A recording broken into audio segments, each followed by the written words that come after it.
হোয়াটস everyone, কেমন আছেন আপনারা সবাই? আশা করি আপনারা সবাই বেশ ভালো আছেন। তো আজকে চলে আসলাম আনাদার ভিডিও নিয়ে।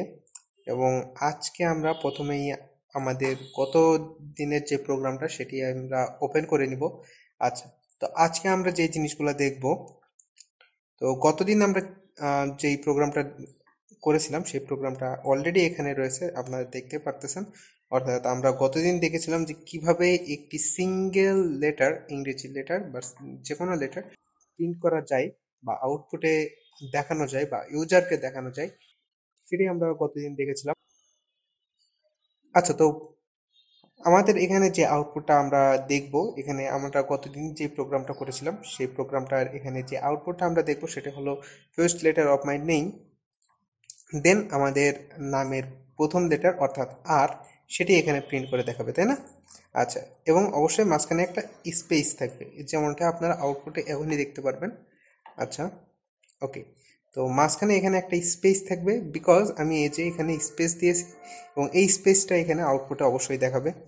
আচ্ছা, তো আমরা দেখলাম যে এখানে স্পেস আমরা দিলে আমাদের এখানে স্পেস নিচ্ছে। আচ্ছা, তো আমি চাচ্ছি যে আমার এই যে নামের যে লেটারটা, সেই লেটারটা একটি নতুন লাইনে দেখাক। অর্থাৎ আমি আউটপুটটি চাচ্ছি এরকম যে আমার এই যে আর, এই আরটা আসবে এইখানে, এই যে প্রসেস রিটার্ন জিরো, এই যে এই প্রসেস রিটার্নটা যাবে নিচের নিচের লাইনে এবং আরটা আসবে এই লাইনে। আমি এটা চাচ্ছি। তো এটার জন্য আমাকে কি করতে হবে? এটার জন্য আমাকে একটা ছোট্ট একটি টোকেন লিখতে হবে এবং সেটি হলো \n। আচ্ছা, তো এখন আমরা যদি আমরা আবার আমরা প্রিন্ট করি, তাহলে আপনারা দেখতে পারবো এই যে আর, অর্থাৎ আমাদের এই আউটপুটটা অ্যাকচুয়ালি নতুন একটা লাইনে শো করতেছে, তাই না? আচ্ছা, তো আমরা কি বুঝলাম যে \n দ্বারা আমরা কি করতে পারি?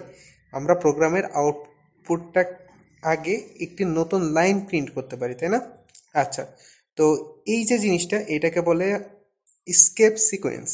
এবং আপনারা যদি এই যে এই ওয়েবসাইটে চান, তাহলে আপনারা দেখতে পারবেন এখানে অনেক ধরনের স্পেস সিকোয়েন্স দেওয়া আছে এখানে। আচ্ছা, তাছাড়া শুধুমাত্র এই ওয়েবসাইট না, আপনারা গুগলে সার্চ করলে আপনারা যে কোনো ওয়েবসাইটে সঠিকভাবে এই স্কেপ সিকোয়েন্সগুলো পেয়ে যাবেন। এবং প্রত্যেকটা স্কেপ সিকোয়েন্সের জন্য প্রত্যেকটা স্কেপ সিকোয়েন্সের আসলে মিনিং কি সেটাও এখানে দেওয়া আছে। এই যে মিনিংও দেওয়া আছে, moves the cursor two new line print করে।